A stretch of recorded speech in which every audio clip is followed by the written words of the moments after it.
pending the speedy resolutions of these matters as already agreed upon between us and the Commission. Assuring that no teacher who took part in the demos will be victimized, TSC boss Nancy Macharia has intimated the government has released funds to clear arrears and enhance implementation of Phase 2 of the 2021 to 2025 collective bargaining agreement. The Commission is today pleased to confirm that the government provided funds for the implementation of the second phase of the CBA with effect from the 1st July 2024, and all our teachers have benefited from the same together with the arrears attendance. Therefore, the government has successfully implemented all the provisions of the 2021-2025 CBA with the teacher unions. We are saying the TSC has already promoted 51,202 teachers under the competitive promotions, and the Commission shall continue promoting teachers as and when budgetary allocations are availed by Parliament. The Commission has agreed with the union that no teacher will be victimized for participating in the industrial action. Teachers under KUPPET have missed classes since the start of the third term school calendar, pushing for full implementation of the 2021 to 2025 collective bargaining agreement, promotion of 130,000 teachers, remittances of statutory deduction and payment of all of the July allowance, as well as the release of 15 billion shillings for their medical cover. Bentura Kwamboka, K24, Nairobi. Even though KUPPET has this evening suspended its strike, students across various counties were forced to head back home with no learning taking place in schools. Mumbi Wambugu paints to us a picture of the situation in schools across the country. Most schools in Siaya County were forced to send students back home as the teachers' strike, which has since been suspended, entered its second week. The teachers left businesses at a standstill, marching across Bondo town. The Executive Secretary Sam Opondo has said that teachers in that region would continue to demand for their rights. And we expected that by this time, the government of Kenya would have already committed itself on all the demands that we had as KUPPET Kenya. And so far, from a painful sense of duty, it is saddening that the government is yet to respond to the satisfaction of the teachers of this country.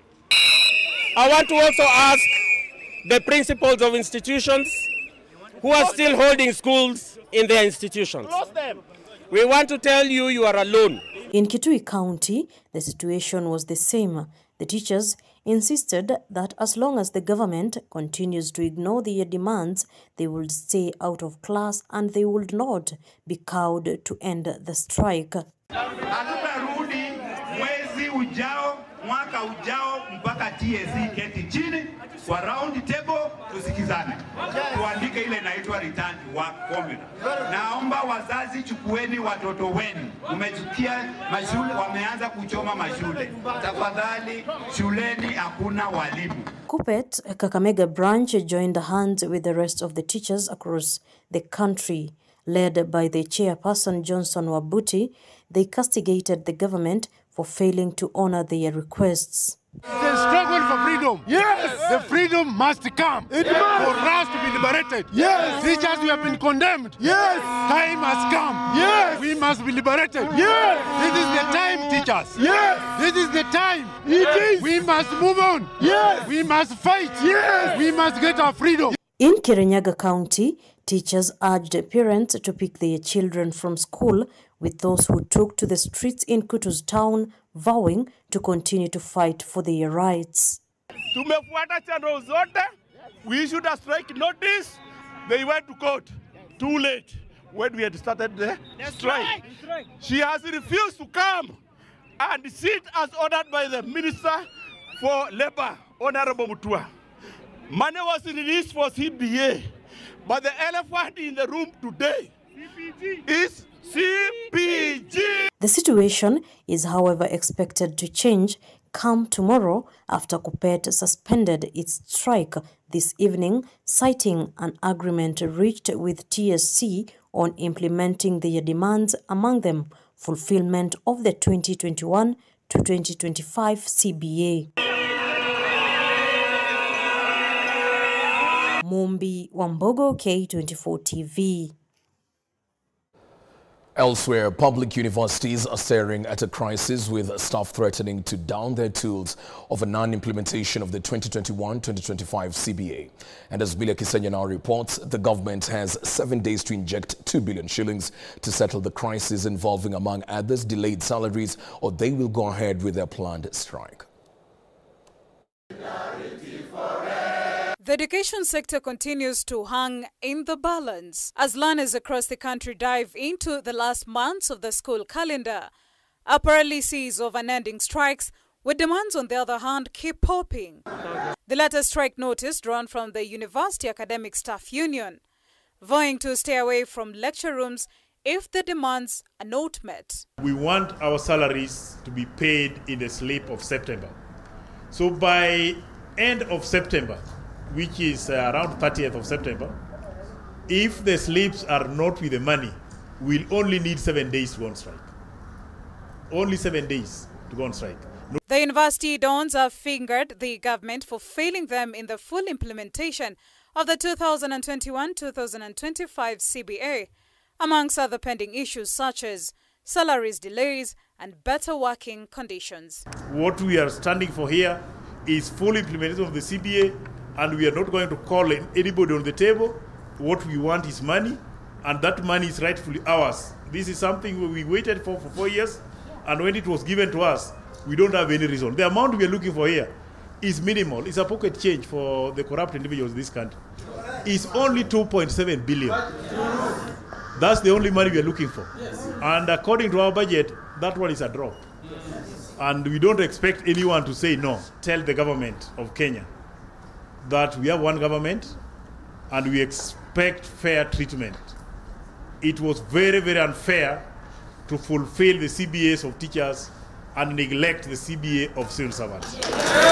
Meanwhile, as lecturers threaten to stay away from their lecture rooms, those purported to be on the receiving end have also vowed to join their lecturers on the streets.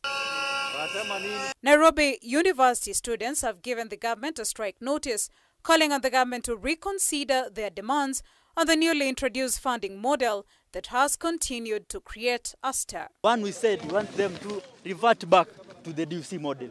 They said the old DUC ni ngumu because hawana pesa. Tukwambia it is your duty because we pay taxes. It is a privilege, it's a favor. It's your duty to give us free and affordable education. No, that's number one. Or if you don't work with the NFM, we'll try band 5 na band 4. To work na band 1, 2 and 3. So no, ndio pia kila moja access. We are giving out an ultimatum to the Ministry of Education and to the country at large. We are calling upon all the universities, date 9, if they will not have acted upon our petition, which we have submitted today. We are calling upon all student leaders from all fronts, from all universities, as comrades from the Premier University of Nairobi, which is the mother and the father of all other institutions in this country.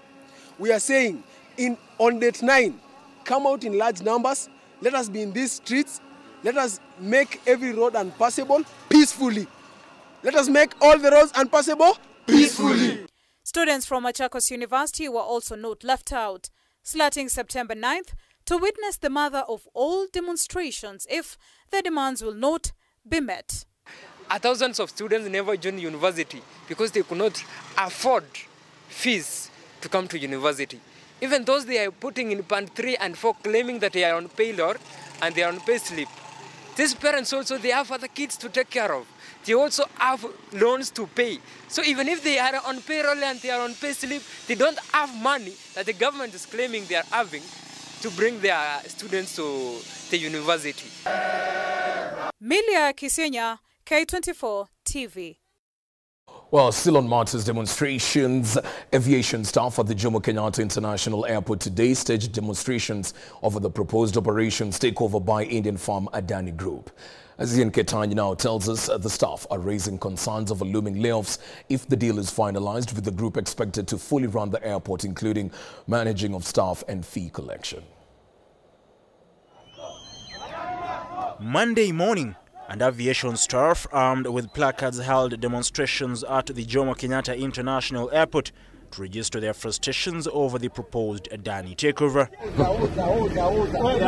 With the Indian firm set to take over operations of the iconic facility starting November this year, the union wants the deal to be put on hold until their grievances are addressed. The team that has been selected from KA, even from the government, to cease to go to India until we have the full documents and information. Also, there's a Adani group, which is ongoing here at the airport. They cease to do an inventory, which they are doing right now. The staff also want all documents in the deal to be made public. We read the documents within the 7 days so that we make a documented reservations into it and some demands to the government. Solidarity forever. Solidarity forever. Led by their chairperson, the workers have decried their welfare once the Indian firm takes over, amid talks over looming layoff once the deal is sealed. As the union, we have decided that there is no way we can allow some things to continue when we are talking. When we hear the authority is sponsoring people to India for due diligence, and yet we are here not ready to talk to us, it gives us no sense. We told the managing director by today, before close of the business, that if there is no response from them, a positive response, and if they cannot adhere to our demands, then our industrial action will commence without any further reference. Next month. President William Ruto, during a town hall meeting in Mombasa County last month, rubbished any claims of selling the iconic facility. The head of state, however, insisted that there is need to work with investors to ensure the airport is modernized. Ian Keitani, K24 TV, Nairobi. Well, that report by Ian Keitani brings us to a fast break right here on K24 Evening Edition. We'll be back with more updates in a short while.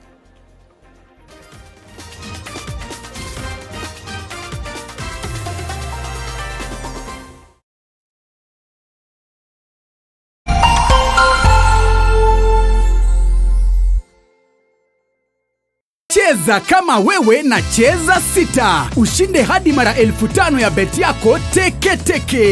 Yes, and it's that simple. Dial *675#, cheza na 6 numbers kati ya 1 hadi 6, weka bet amount yako ushinde hadi mara 5,000 instantly. Cheza kama wewe na cheza sita na upate nafasi moja kati ya 4 ya kuwa mshindi. Dial *675# to play now. Over 18 only. Gaming is addictive. Play responsibly. This message has been authorized by the BCLB.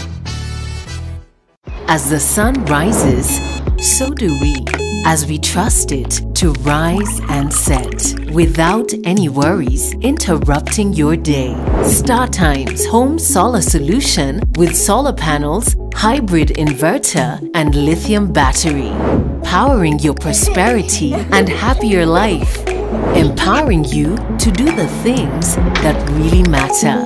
A complete and reliable home solar solution. Call us today. StarTime Solar. Power your life. Kurumisha ndege. Aviator instant game.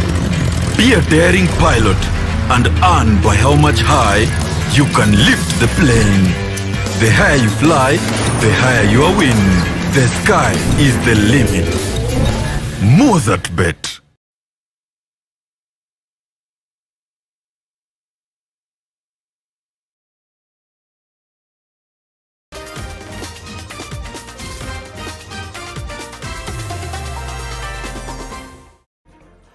Well, welcome back to K24 Evening Edition. Let's move on.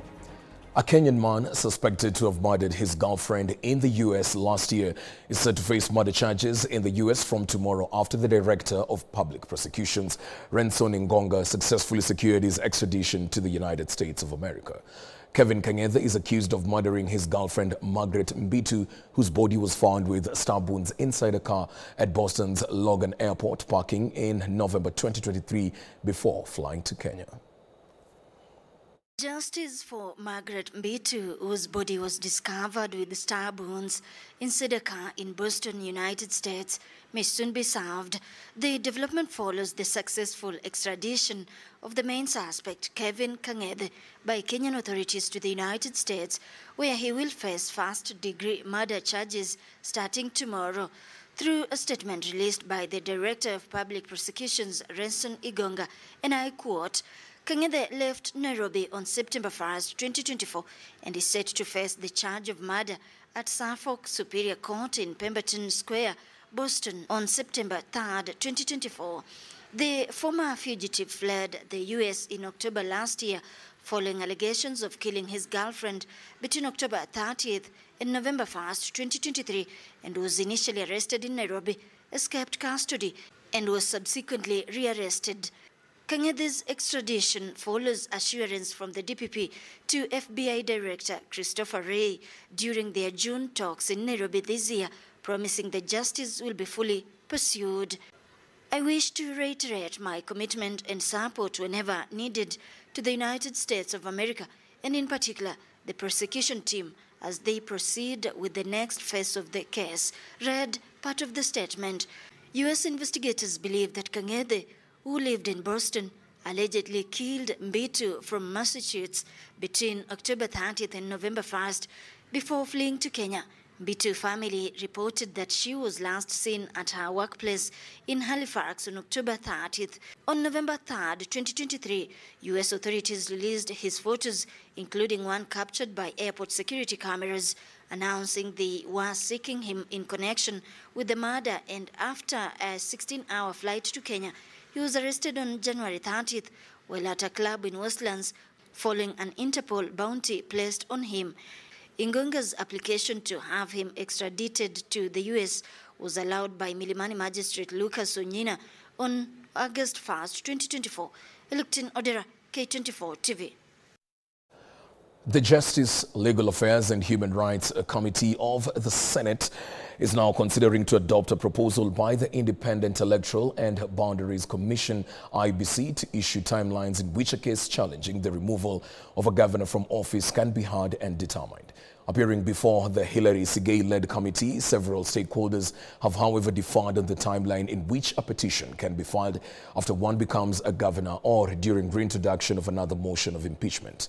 As Jill Chachana reports, Devolution Principal Secretary Teresia Mbaika on her side wants MCAs who append signatures on the motion of impeachment to also note their ID numbers for purposes of verification and authentication. Draft bill that will be... The Hilary Sigei-led Justice, Legal Affairs and Human Rights Committee of the Senate has finalized the public hearing on the county government state officers' removal from office procedure bill of 2024. The committee now backs the proposal by the Independent Electoral and Boundaries Commission, IEBC, seeking to give timelines on how long a case, while challenging removal of a governor from office, will take before a verdict is given. We can provide a timeline for the dispute, the same way we have for election petitions. If an impeachment has occurred has been determined for a particular person, then timelines need to be provided for in this particular bill on how much time the impeachment appeal to the courts has to be. Just the same way we have for election petitions. That way, it will even give relevance to the impeachment process itself and also give the other party, in this case the aggrieved, whether it's a governor, the opportunity to also get to determine their fate in good time. The most recent case was witnessed with the embattled Meru Governor Kawera Mwangaza, who went to court after the Senate upheld her ouster. The bill also seeks to specify on the timelines that a governor has immunity against impeachment. This bill should consider providing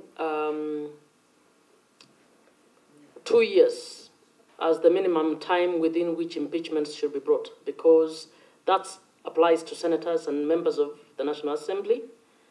And this might be helpful in cases where MCS bring impeachment for nuisance purposes. We need to tie the timelines, because if a member of parliament and a county assembly are being recalled within a particular time, then maybe there is a reason why the ones for governor and the president have this timeline of 6 months. Devolution Principal Secretary Teresia Mbaika, who appeared before the committee, wants MCAs who approve a motion of impeachment through appending their signatures to also note down their ID numbers for purposes of verification by minimizing non-concession signatories. The amendment bill seeks to seal current loopholes in the impeachment process of county bosses. Something that we might need to then think in terms of extending the timeline within which an impeachment process can happen for members to debate beyond just listening to the evidence that has been brought forth for and against the process that is before the House. Joel Chacha, K24 TV, Nairobi. Moving on. Deputy President Rigathi Gachagua has challenged government officers to fully implement presidential directives to avoid putting President William Ruto's authority into question and disrepute. Speaking on Monday during the launch of 2 information systems that will aid in tracking implementation of presidential directives and foreign travel by officers, the Deputy President said failure by state officers to roll out the orders exposes the head of state and his administration. Previously, presidential directives like reducing foreign travel by state officers have failed to materialize. 2 information systems have been launched by the national government designed to ensure efficiency, transparency and accountability in service delivery and decision-making. Going forward, all executive orders will be monitored by the Presidential Directives Management Information System, PDMIS, to ensure all instructions emanating from the Office of the President are strictly followed and implemented. Secondly, another system dubbed Foreign Travel Information Management System, FORTIMS, shall be charged with monitoring travel by state officers outside the country. For the last 2 years, where our officers have... Deputy President Rigathi Gachagua, who presided over the launch, says with the PDMIS it will be easier to audit actions taken during the implementation of the directives and make sure state officers are accountable. PDMIS will be used to dispatch directives to ministries and state departments for implementation and status reporting. I believe that the most important benefit of the system is ensuring we bring dignity to the directives of His Excellency the President and ensure that the same are followed through and implemented without undue delay. According to the DP, the system will relay in real time obstacles that may arise in the course of implementing presidential directives for action to be taken. Accordingly, automation of the dispatch, implementation, tracking and reporting of directives will ensure proactive rather than reactive implementation. On the other hand, with the 4 teams in place, Rigathi reckons this will be the solution to tame runaway wastefulness under the guise of foreign travel by state officers, which has previously come under sharp scrutiny from Kenyans. Whereas it remains important for building networks, learning, building partnerships and allowing us to shift our mindset from thinking Kenya only to thinking globally, it must be done sustainably and devoid of abuse. The commissioning of the Foreign Travel Management Information System, FORTIMS, therefore, is not only exciting, but also truly necessary. The 2 systems, Your Excellency, will go a long way ensuring that we have visibility of what's going on in the government, the commitments that come through presidential directives, and also in the travel arrangements that our officers do across the government. Timothy Simwa, K24 TV. Elsewhere, Nairobi Governor Johnson Sakaja has dismissed an alleged plot to impeach him while reiterating that he is keen on ensuring that he executes his manifesto to Nairobi residents devoid of sideshows. Sakaja affirms that he is focused on service delivery and will not pay attention to distractors, terming the impeachment allegations as a mere rumor and an exercise in futility. Nairobi MCAs, because iko maneno tumekuwa tukisikia huko. Mimi niko bunge, ninajua what has been happening in Meru County. Najua nyinyi pengine mmekatalia hapa. And Meru, hiyo mambo imekuwa ikiendelea huko Meru. You can destabilize our county tuwe we are no longer focused on maendeleo. Hapana Meru. Nairobi hapana Meru. Kuna watu masam MCS. Some MCS wanajifanya ati hao wanajua sana. Before you impeach Sakaja, impeach governor wenyu wa Ushago. Rais ameshikana na baba. Wametengeneza serikali. Then hapa county pia tusiletewe kichwa. Watu wasikuje kutupanga. Your Excellency. Usipangwe. Mambo ya siasa msike kwa roho. Nimesikia watu wanaongea mambo mingi hata sijui nini mnaongea. Hata vijana wao wanashangaa ni nini hiyo. As always. Hiyo vitisho tumezoea kwa muda mrefu. As we are focused on the work we are doing for the people of Nairobi. So please, our team in the executive, our team in the assembly, remain focused. What we have to do for Nairobians. Jana kulikuwa na documentary ya Sakaja at 2. If you look at what we've been able to achieve in 2 years, it is because of being focused and remaining, keeping your eyes on the ball. Keep your eyes on the prize. Muache mambo ya side shows. Na porojo ni mingi. Saizi Raila na Rais Ruto wako China pamoja. Na juzi ilikuwa ati watu hawezi kuongea. Now, the life of Wanjeri Kariuki, Kameme TV reporter, is under threat as she continues to receive intimidations from unknown people. The scribe has today recorded a statement with Nakuru Central Police. LSK president has condemned the attempt to silence the media, and taking to her X account, Faith Odhiambo has asked the relevant authorities to investigate the incident. Wanjeri was shot 4 times on the 16th of July when she was covering the Gen Z demos in Nakuru CBD, where 3 of the bullets lodged in her left thigh, leaving her with life-threatening injuries. No one has so far been arrested in connection to the incident. I am not safe being in Nakuru or anywhere in the country or anywhere else, and then also the vehicles, the movement of vehicles that have been following me, and it makes me feel not so safe and not comfortable.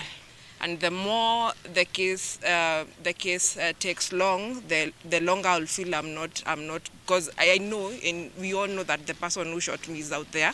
He's still working, and we don't know what powers they have in the National Police Service department. So I don't know what protection they have. So, and like I would say, I'm just a normal journalist. So for me, I have no protection. With the investigation, we feel like these incidents or these intimidations have something to do with the investigations that are going on, and possibly maybe the person might be wanting her to drop the push for justice.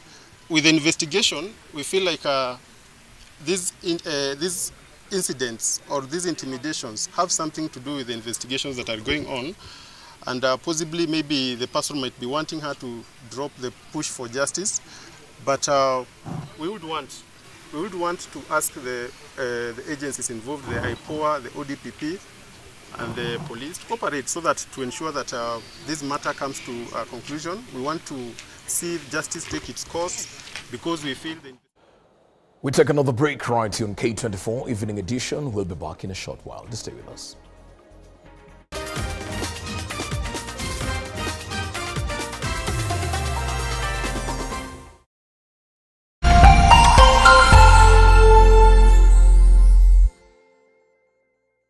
Cheza kama wewe na cheza sita. Ushinde hadi mara 5,000 ya beti yako teke teke.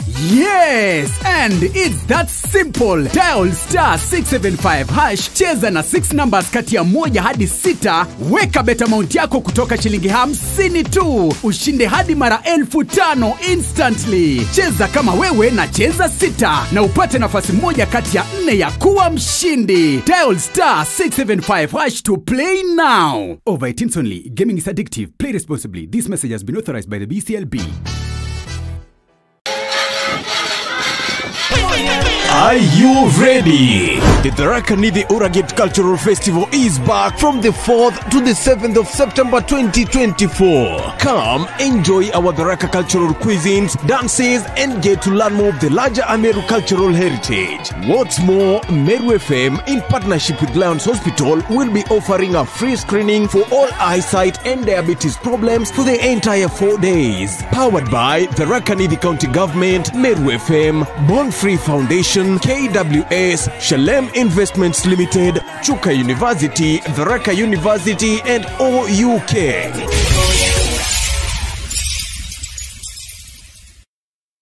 Back to the future. The future is simulate. Bet smarter. Win faster now. Be a winner. Mozart Bet.